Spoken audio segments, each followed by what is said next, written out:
Hello, everybody, and welcome to episode 5, oh my goodness, of She's Game Obsessed. We are just trucking along this season. All right, so this is going to be another preview episode. We are going to be talking about the upcoming games for week 2. We're obviously going to be starting off with that matchup tonight, Thursday Night Football, the Chargers and the Chiefs. This is a massive AFC West divisional matchup.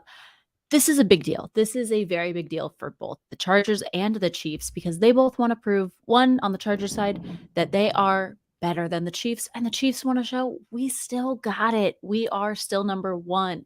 Now, the Chiefs have owned this AFC West division for the past 6 seasons, and they're going to show us why they should for a 7th because they know their competitor is showing why they should be number one.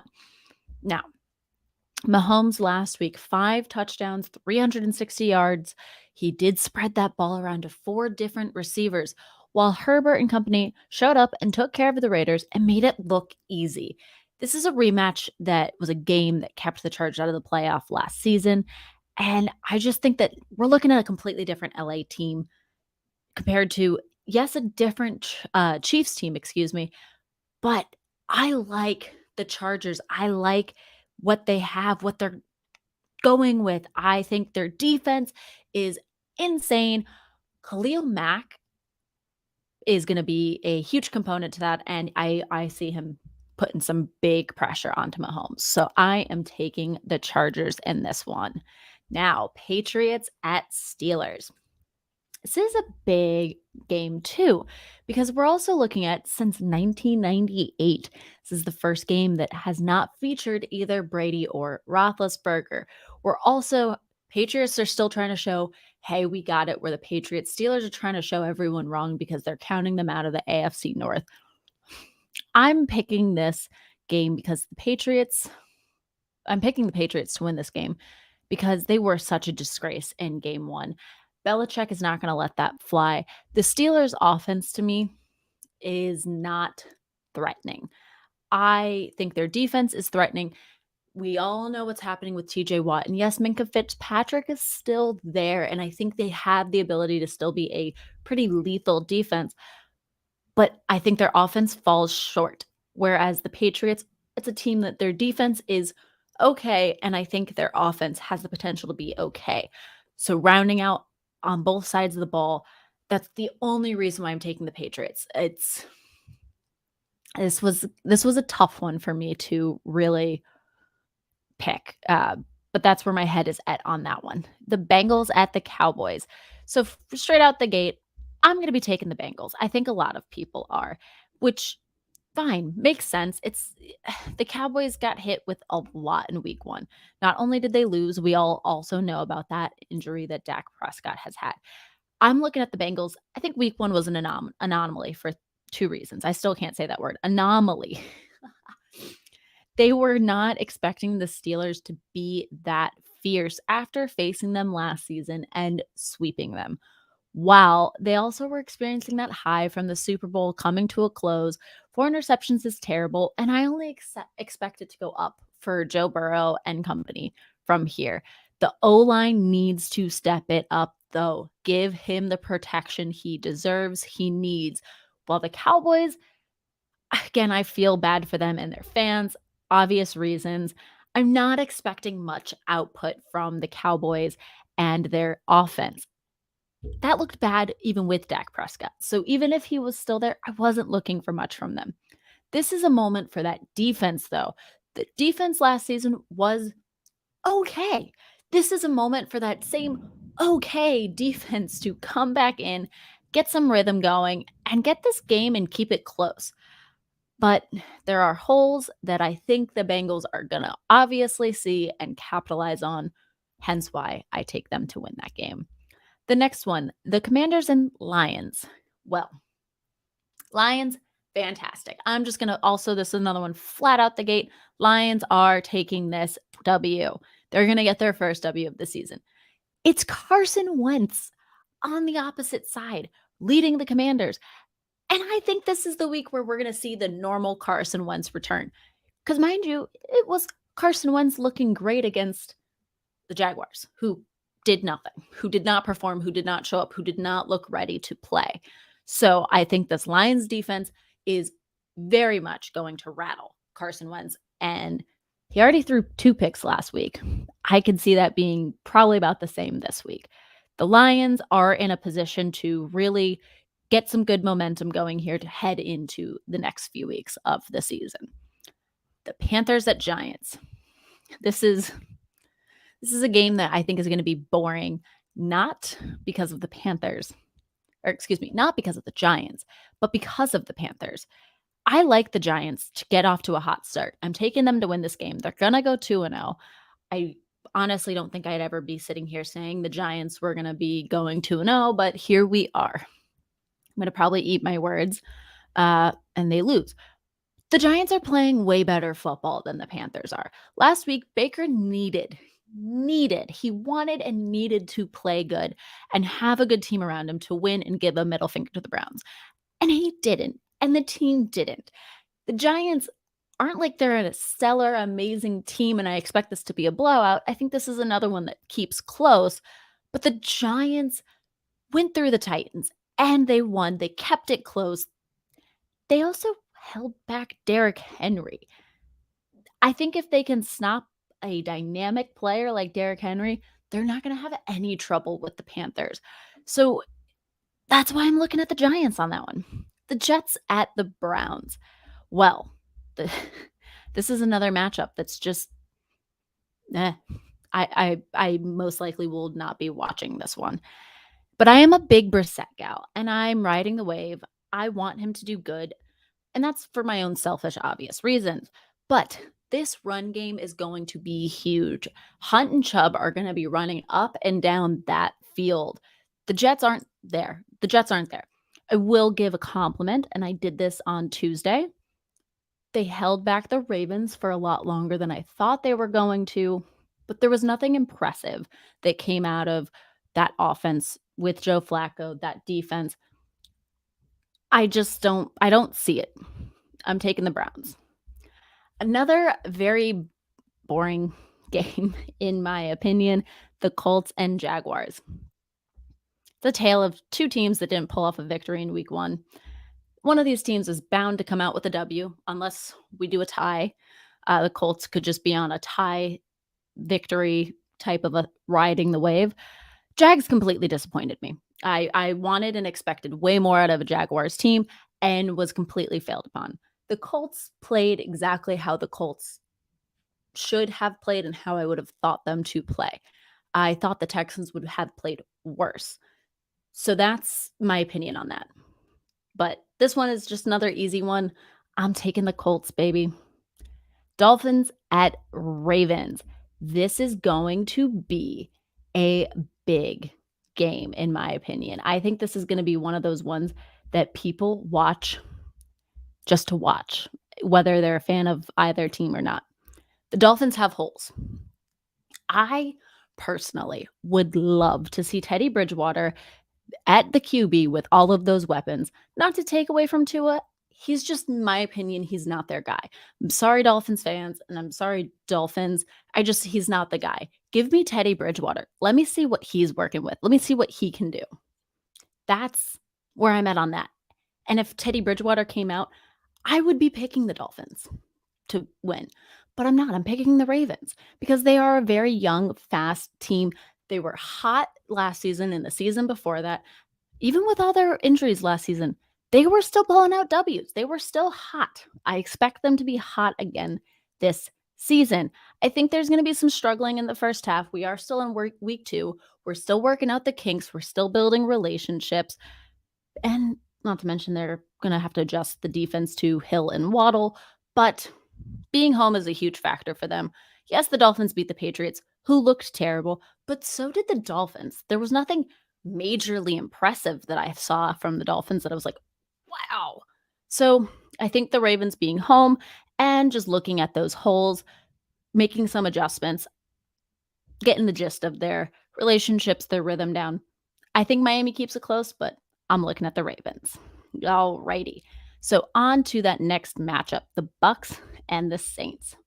Well, This is one I didn't think was gonna be so difficult for me to be making a pick, but I'm finding it difficult to make a pick. I'm gonna stay safe and go with the Buccaneers. This is a divisional matchup, but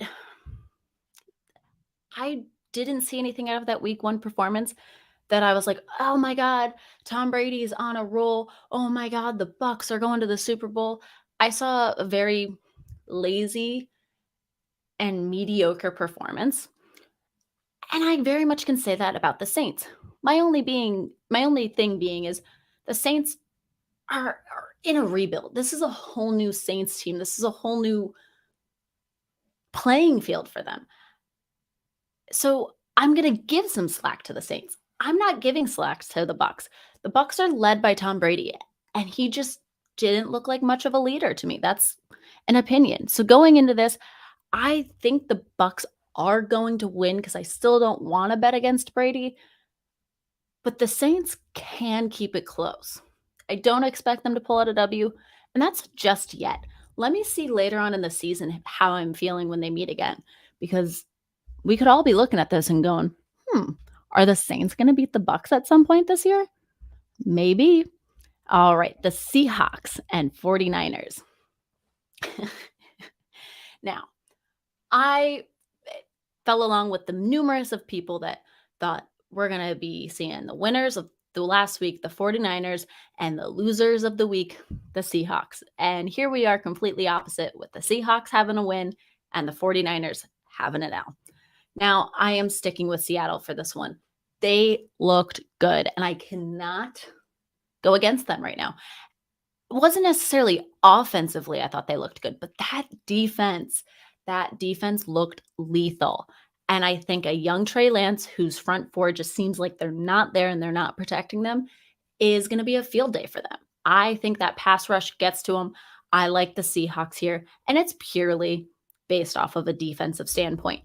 Now, 49ers keep it close, but more on the end of a touchdown, not like a field goal close. That's my hot take on that one. Now, the Rams at Falcons. This should be one that is, or the Falcons at Rams, excuse me. This should be one where no brainer, it's the Rams. Now, no brainer, I'm going to pick the Rams. But what Rams team is showing up? What Falcons team is showing up? Are we going to see the Falcons team that by halftime is way up and they look incredible and then they're going to falter? Are we going to see the Rams team that came out and played against the Bills and was dismal? I hope not, for both of those teams' sake. I want to see a good matchup. I think that the Falcons have the ability with Marcus Mariota at the helm, with Pitts, with Calvin Ridley, with Drake London, for there to be good weapons and a good team. What needs to happen, that front four needs to be there to protect him, allow him time in the pocket to make smart decisions, and get that ball moved around the field. As for the Rams, is Matt Stafford healthy? I need him to be healthy. One, he's on my fantasy team, so there's a need for that. But two, without Matt Stafford, I don't know how confident I am in the Rams just as a whole this season. I want to see that run game get utilized. Cam Akers owners agree. But also, let's look at all their wide receivers. Cooper Kupp is out there. He's always going to be out there. I'm glad you guys have a great relationship. Let's look at Allen Robinson. Come on. Let's use other guys, Matt. Use other guys. That's my last on that. But yes, I am going to take the Rams. Now, the Cardinals at Raiders. This is a game that I think sounds like the matchup has the potential to be absolutely incredible and is going to falter and fall flat and short of that because we saw the Cardinals last week. And that's the Cardinals every season to me. They're always hyped up. They're going to go to the Super Bowl and come out week 1 and look bad. Whereas the Raiders always start off strong in week 1. And playing against that Chargers team, they looked strong and they looked good. I think it is crazy to look at both of these teams being 0-1, but that's where we're at. I think this is going to be a close game. I think the Cardinals are going to take what they learned last week from the Chiefs. They're going to practice. They're going to beef it up. And they're going against a Raiders team, which is still a new team. It looks like we're still working on some relationships and some rhythm. But Josh McDaniels is an offensive guy. I am excited to see this offense be explosive. It is going to be explosive. Just when is it going to be explosive? I love the Raiders more than I love the Cardinals. So I'm taking the Raiders. Cardinals gave me no fire in that offense or defense. I don't have any major positives, but major negatives to say about them. They're just there. The Raiders, I my major positive is they're going to be successful and they're going to be good. It's just when. It's a matter of when that switch gets hit. So, moving on. Texans at Broncos. I don't have many notes on this game. My reason being, it's the Texans and it's the Broncos. I'm taking the Broncos, and I'm really only picking them because of home field advantage. Mile High is hard to go in and play it. These players are used to it. It's easy for them, hopefully. That's why I'm picking the Broncos. Broncos, I have way more negatives to say about than I do positives. The Texans, it's another team just like the Cardinals. I don't have astounding amount of positives and I don't have an astounding amount of negatives. They're just there in the middle. So if this was in Houston, 100% I'd be on the Texans. The fact that it's in Denver, I'm taking the Broncos. Now, moving on to that Sunday night football game. I'm excited. I think this is, aside from this Thursday night football matchup, this is my next favorite game of the week. This is going to be a big one. The Packers are at home in their stadium with the Bears, who want to come back with a vengeance after being owned last season by Aaron Rodgers. I want Aaron Rodgers to be in practice in these young guys' face, telling him, we are beating the Bears. We are winning against the Bears. None of this dropping, none of this anything. We're going to be perfect. We're going to score. He needs to be that leader. He needs to be that captain. Beef these guys up, get them hyped, get them ready, get them out there, make moves, score more than one touchdown. Okay? Okay? That's what I'm thinking. I do not want to see that Packers team from last week ever again. Give me that explosive Packer. Give me a Hail Mary. Give me the Aaron Rodgers we all know and want to see on the field. As for the Bears, give me that team from last week and more. That was some of the best Bears football we've seen in recent years. That's saying a lot. But give me that team plus more. Be angry. Prove that Aaron's wrong. Go into his home. Own him. I want this to be explosive. It always is when it's NFC North, but this one has so much more behind it. Give it to me. Give me more. I want it all. This was one that was difficult for me to pick a winner because I can see the Packers having an explosive game and turning it around, and I can see the Bears having an explosive game and continuing on from week one. Because it's in Lambeau, I'm taking the Packers. But again, like I just said, it can go either way, and this is a matchup that will definitely be close. Now, that Monday night football doubleheader. We'll start off with the Titans at Bills. The Bills are going to be, and they better be, well rested. 10-day break from games, starting off Thursday night and then starting their next game on a Monday night. That's a nice chunk of rest. They better come out and be perfect. I want to see nothing less than perfection. Now, this is a bad thing for the Titans, in my opinion. If the Giants, the New York Giants football team, just really had to emphasize that one for you, could hold back Derrick Henry, this Bills defense is surely going to be capable of that. And that's where I'm going to be watching. I'm not watching that Bills offense. I'm watching that Bills defense on this game. As for the Titans, I have advice for you guys here. Ryan, get used to throwing the ball. Get comfortable in the pocket. Get your front four to protect you. Make smart decisions on the field. Get that ball out. You have other weapons. Do not, absolutely do not rely on Derrick Henry to run the ball up and down the field, because I know for a fact, if I'm that defensive coordinator, I have watched and studied enough tape on Derrick Henry. I have made my guys watch and study enough tape on Derrick Henry to stop him. He's no longer a player for you. Don't even think about using him. That's my advice to the Titans. This is also a big game. Are the Titans actually good? This is a great team they're facing. Can the Titans keep up with them? I think not, but we'll find out as of Monday. But I am taking the Bills. Now, another big matchup on Monday night, the Vikings and the Eagles. I did not think that when I started talking about football that I would be saying a matchup of the Vikings and Eagles would be a must watch and exciting matchup. But in 2022, it is. These are both explosive teams. You got Kirk Cousins, who, again, I don't think I'd be sitting here saying he's explosive, and I don't think he is, but he has the weapons around him to be explosive, and he knows how to use them. Jalen Hurts has the weapons around him and knows how to use them. This is going to be an offensive matchup. Which offensive team can score more points? That's where I'm at. When I'm thinking about this game, I teetered back and forth on this one. Who do I think is going to win? I really like the Vikings because XYZ. I like the Eagles because XYZ. Eagles are home. Justin Jefferson. But at the end of the day, I'm taking the Vikings. I am. I like that momentum that they have from week 1. Kirk Cousins seems to have his head in the game. That curse seems to be broken.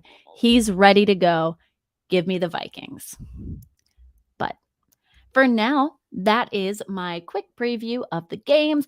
I will be back on Tuesday where I will be obviously reviewing the games and seeing how they went.